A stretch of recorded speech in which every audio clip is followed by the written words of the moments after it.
Здравствуйте, уважаемые друзья! С вами я, Юрий Тютченко, кандидат ветеринарных наук, и в этом видеоподкасте поговорим о подготовке пчел к зимовке.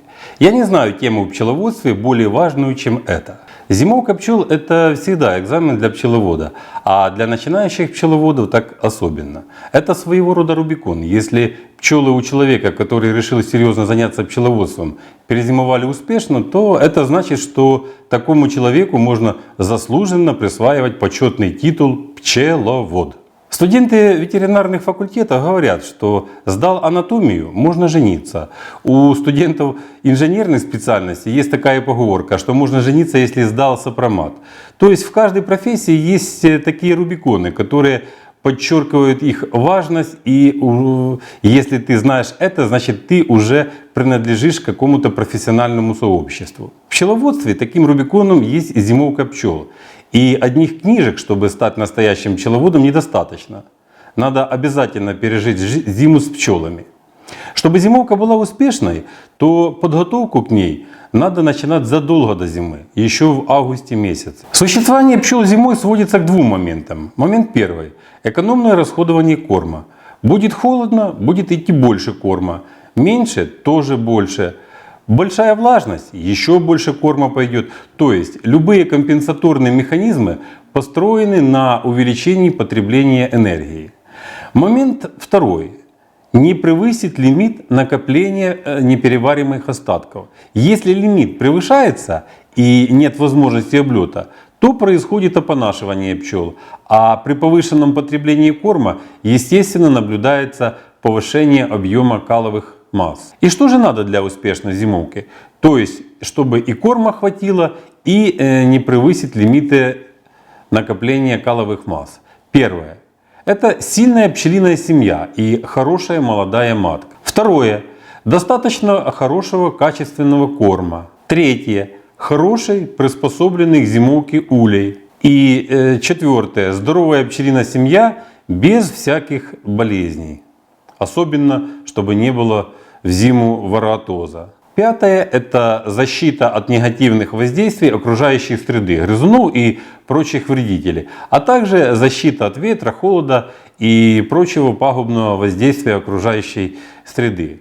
Ну и, конечно, последнее, что надо, по списку последнее, но никак не по важности, это ваше знание основных моментов биологии и физиологии пчелиной семьи. Это основа. Без этого нельзя. Не надо знать подробно все моменты биологии и физиологии пчел, но основные, самые важные моменты надо все-таки знать. Я об этом уже говорил в одном из своих предыдущих видеороликов. Итак, установлено, что в предзимний период матки откладывают более крупные и тяжеловесные яйца, чем в весенне-летний период. И это во многом предопределяет более высокое качество пчел осенней генерации. Кроме того, пчелы в предзимний период выращивают расплод в условиях более обильного обеспечения семьи медом и пергой, что обуславливает повышенный по сравнению с летним периодом уровень личиночного кормления, который обеспечивает и лучшее качество пчел осеннего вывода.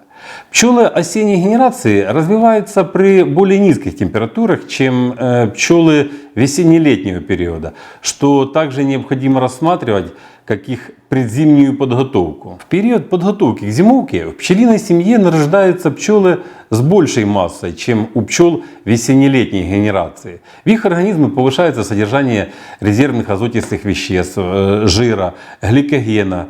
Биохимическое строение тканей обеспечивает повышенную холодостойкость организма.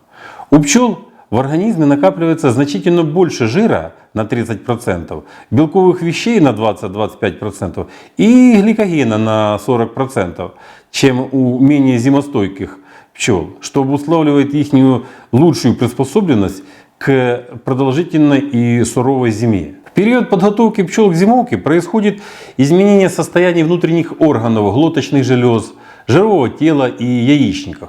В этих органах откладываются запасные питательные вещества. Так, у пчел осенней генерации гипофарингеальные железы и жировое тело развиты в 2-2,5 раза сильнее, чем у пчел летней генерации. Поэтому, кроме того количества белка и жира, который получает пчела на стадии личинки, она обязательно должна пройти дополнительное белковое питание перед зимовкой. Этим объясняется возрастание в августе потребности у пчел в белковом корме. Они потребляют значительно большее количество пыльцы, что во многом определяет физиологическую подготовленность их к зимовке. Физиологические изменения состояния внутренних органов пчел и увеличение продолжительности их жизни определяются особыми условиями выращивания осенних пчел, их усиленным питанием пыльцой и частичным или полным отсутствием выполняемых ими в этот период работ по кормлению личинок, строительству соту, сбору и переработке большого количества нектара. Степень развития жирового тела, как и глоточных желез, определяет физиологическое состояние зимних пчел. По их состоянию можно судить о подготовленности пчел к зимовке и прогнозировать ее ход. Между продолжительностью жизни и степенью развития жирового тела установлена очень тесная, статистически достоверная прямая корреляция. У пчел в процессе подготовки к зимовке появляются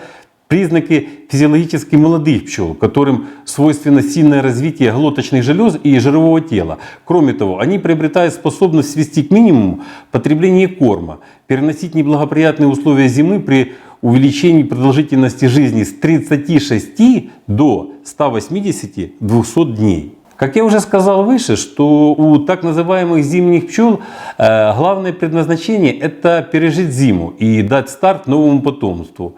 Накапливаются запасы энергии у них, происходит очень серьезная физиологическая перестройка организма, позволяющая им пережить зиму. Чем больше будет таких пчел, тем лучше пчелиная семья перенесет зиму. Для того, чтобы таких пчел было больше, надо, чтобы была хорошая матка, молодая матка, обычно этого года, но не старше 2 лет, чтобы она хорошо семенила, чтобы было максимально много расплода в августе-сентябре. Некоторые используют и маток 3-леток. Тоже, говорят, очень неплохие результаты получают при зимовке. Теперь, что касается кормов. Кормами служат мед и перга. Закармливать пчел надо в период после 14 августа, так называемого медового спаса, и до числа 5 сентября, максимум до 10 сентября. Если закармливать пчел в эти временные рамки, то еще летние пчелы успеют переработать сахарный сироп и запечатать его. Если семья слабая, то ей можно скормить 4 кг сахара. Если сильная, до 8, но не более. Если закормить больше этого количества, то есть больше 8 кг, то визуально будет все выглядит нормально.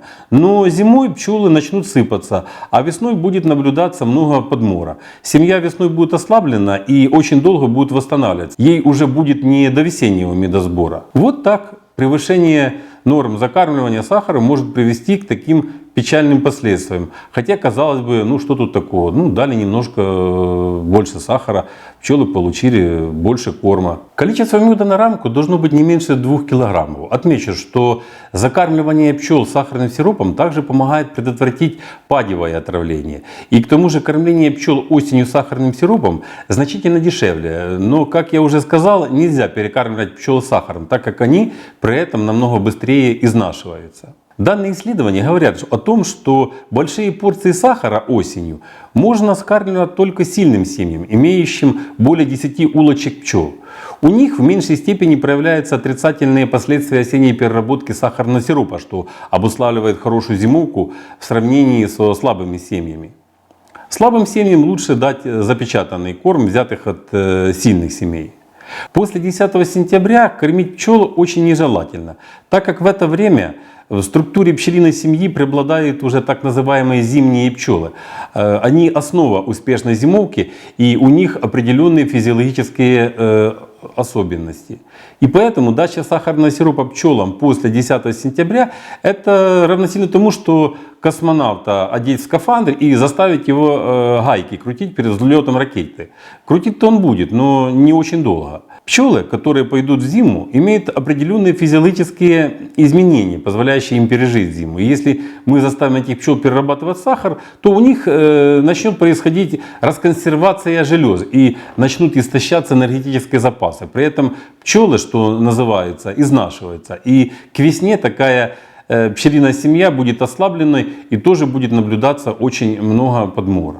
Матка должна быть молодой, не старше 2 лет, и максимально сеять вплоть до самых холодов. Хотя вы должны помнить, что пчела, которая не облетится до весны, не доживет. Поэтому при осенней ревизии числа 10-15 октября, дней за 10 до конца последнего облета пчел, надо весь расплод убрать. Эти даты могут несколько колебаться, это зависит от климатической зоны, где вы находитесь. Если же пчелы слишком злые, то можно и так оставить, ничего не случится при этом. После того, как пчелы закормлены, надо сформировать семьи и гнезда. На зиму должны идти только сильные семьи, то есть чем больше клуб, тем меньше ему надо будет энергии для обогрева. Клуб зимует на 6-7, максимум на 8 рамках. Остальные рамки можно и нужно убрать или иссушить. Лучше все-таки рамки убрать, а не иссушивать. Так делает большинство пчеловодов. А весной подставить их обратно в гнезда. И в этом случае пчелы будут более охотно работать, так как там будет мед. Но убирать рамки, еще раз акцентирую ваше внимание, надо обязательно. Лишние рамки все же лучше поставить в отдельный ящик, а не иссушивать, еще и потому, что таким образом вы сэкономите много энергии, которая в этот момент является бесценным ресурсом. А весной, если поставить не обсушенный сот, а такой вот медовый, то у пчел получается эффект взятка. Они тут же вылизывают ячейки, и матка сразу же начинает откладку яиц. Значительно охотнее, то есть происходит как бы дополнительное стимулирование червления матки весной. Да, следует еще отметить, что в зиму идут рамки, у которых уже было 2-3 генерации расплода, так называемые коричневые рамки. Они более теплопроводные, лучше сохраняют тепло зимой. Наряду с медовыми рамками обязательно надо на краю гнезда поставить рамки с пергой. Это белковый корм, он понадобится ранее весной для кормления детки. И если этого не сделать, то в конце зимы матка будет червить, а белкового корма не будет. И молодая пчела в результате дефицита белка будет недоразвита. И начало медосбора будет не таким интенсивным, пока семья не восстановится. Да, еще важный момент. Перговая рамка должна стоять только на краю гнезда. Если ее поставить где-то посредине, то когда клуб передвинется в это место, то матка начнет семенить. Поднимется температура в клубе, будет наблюдаться переполнение кишечника, и пчелы могут даже опоносить гнездо. И тем более, что эти пчелы, которые будут выведены зимой, они тоже до весны не доживут. Это никому не нужно. Это вредно со всех сторон. Мало того, что такие пчелы все равно не выживут, так это еще и ведет к перерасходу кормов. Клуб сначала съедает корм у передней стенки и постепенно двигается к задней стенке. И если на одной из рамок кончился корм, то пчелы, к сожалению, не перейдут через эту рамку на следующую рамку, где уже есть корм. И клуб может погибнуть, хотя дальше и стоит медовая рамка. Поэтому не должно быть пробелов из пустых рамок. Теперь, что касается улья. Он должен обеспечивать комфортную зимовку пчелам. А именно, он должен быть достаточно утеплен, и в нем должна быть хорошая вентиляция. Причем следует отметить, что пчелы намного хуже переносят плохую вентиляцию, чем холод, так как на вывод излишней влаги израсходуется в несколько раз больше корма, нежели на обогрев. Понятно, что сквозняки пчелы, как и люди, тоже не любят. Но воздухообмен должен быть хорошим. Обычно пчелы зимуют на улице или в зимовнике. Утепляют, как правило, потолок. Но не спешите утеплять потолок до формирования клуба. Пусть сначала пчелы создадут клуб. Обычно пчелы создают клуб возле лотка. Если утеплить сразу, до наступления холодной погоды, то клуб посчитает потолок наиболее теплым местом и прикрепится там. Это не критично, но и не лучший вариант. Поэтому утеплять лучше всего после того, как сформируется клуб. Утеплитель должен хорошо пропускать влагу, то есть быть гигроскопичным. Очень хорошо зарекомендовал себя утеплитель и из древесных опилок или какими-то другими органическими утеплителями. Сейчас в продаже их достаточно много. У моего прадеда утеплителями были всегда куски старых ватных одеял, которые он использовал на протяжении многих лет. Некоторые из них дожили до настоящего времени. Немного, но дожили. Обязательно проверьте состояние холстика. Он должен быть не сильно запрополюсован и пропускать влагу.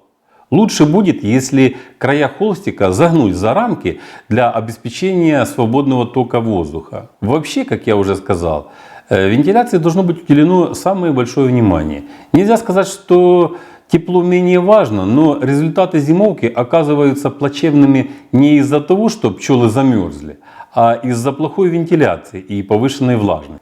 Все отрицательные моменты зимовки пчелы компенсируют повышенным потреблением меда, а при переработке меда выделяется вода, которую пчелы должны вывести из улья. И если воздухообмен хороший, подчеркиваю, воздухообмен, а не сквозняки, то на это идет небольшое количество корма. А если же воздухообмен плохой, то тогда потребление корма увеличивается, что ведет к опонашиванию пчел. Более того, если утеплитель не гигроскопичен, то тогда пары влаги будут конденсироваться на нем, замерзать, а при оттепели этот иней будет таять и капать на пчел. Зачастую пчелы такие случаи не могут компенсировать даже повышенным потреблением энергии. При этом у них снижается иммунитет, что ведет к ингибированию фермента каталазы, который консервирует содержимое прямой кишки, происходит опонашивание пчел. Они заболевают назематозом и гибнут. Плохая вентиляция гнезда бывает тогда, когда наглухо закрывают пленками потолок, боковины и получается парниковый эффект. Конденсату некуда испаряться, и улей мокнет и покрывается плесенью. При повышенной влажности пчелы начинают болеть назематозом. Происходит разжижение корма и заканчивается это очень плохо. До весны такая семья может и не дожить. Поэтому вентиляции надо уделять особое внимание. Вентиляция – это один из ключевых факторов после наличия меда, влияющая на успешную зимовку пчелиной семьи. Поэтому вопросам вентиляции надо уделять огромное внимание. И если при недостатке корма пчел можно подкормить, то превышение влажности в улье компенсировать очень сложно. И это чревато опонашиванием и последующей гибелью пчел. После того, как вы закормили пчел сахарным сиропом, необходимо обязательно провести обработку против клеща ворова. Семья, идущая в зиму, должна быть свободна от клеща, и все противоворотозные обработки должны быть проведены вовремя. Максимальная интенсивность клеща наблюдается в августе, а пчелы, пораженные клещом ворова, неполноценны и часто гибнут. Замечу, что одна только самка ворова в течение своей жизни убивает 3-4 пчелы. И если будет в улье 3 десятка клещей, то это одна картина, ничего страшного. Но уже при 10% зараженности количество клещей может достигать 2, а то и 2500 особей. При такой зараженности пчелиная семья не переживет зиму. А тем более следует учесть, что в августе популяция клещей значительно вырастает. Это связано с тем, что снижаются темпы прироста популяции пчелиной семьи, так как матка семенит уже не так интенсивно, как в середине лета. Да, и в это время уже нет трутневого расплода, в котором больше всего любит размножаться клещ. Позволю вам напомнить, что в трутневом расплоде клеща больше в 7-15 раз, чем в пчелином расплоде. Поэтому своевременная и эффективная обработка против клеща жизненно важны. Обычно обработку против клеща проводят сразу же после закармливания. Как правило, обработку проводят при помощи акарицидных полосок. Очень удобно. Сейчас их выбор тоже очень огромен. И по многим из них мы имеем положительные отзывы. И сейчас проблема не в отсутствии выбора акарицидных препаратов, а в бездумном и бессистемном их использовании. Некоторые пчеловоды путаются в названиях и в действующих веществах от изобилия препаратов. Достаточно часто встречаются такие случаи, когда при ротации препаратов меняется название препаратов, а действующие вещества остаются одни и те же. Понятно, что в таких случаях будет развиваться резистентность к клещу. Поэтому этот вопрос надо обязательно держать на особом контроле и не допускать таких случаев. Более того, очень необходимо при этом проводить измерение степени заклещенности количественными методами. Таким образом вам удастся избежать развития резистентности у клещей. Как я уже сказал, что выбор пластин от воротоза сейчас большой, и они достаточно эффективные. Ставятся полоски на срок от 15 до 40 суток. Если есть расплод, с таким расчетом, чтобы весь расплод успел выйти. На зиму пластины обязательно надо вынимать из улья. Многие не вынимают, но это очень плохо. Обязательно надо вынимать пластины, иначе будет развиваться резистентность у клещей. Многие практикуют контрольное применение водных растворов акарицида в период, когда уже нет расплода и весь клещ находится на пчеле. Эту процедуру проводят вплоть до наступления минусовых температур. Помните, что заклещенные семьи до весны не доживают. Дай Бог, чтобы они до Нового года дожили. И последнее. В подготовке пчел обратите внимание на защиту улья от мышей, птиц и прочих вредителей. Если пчелы зимуют на улице, то обратите внимание на постановку ульев. Они должны быть защищены от ветра. И если вы все сделали правильно, то есть все предпосылки, что зимовка пройдет планово и пройдет очень хорошо.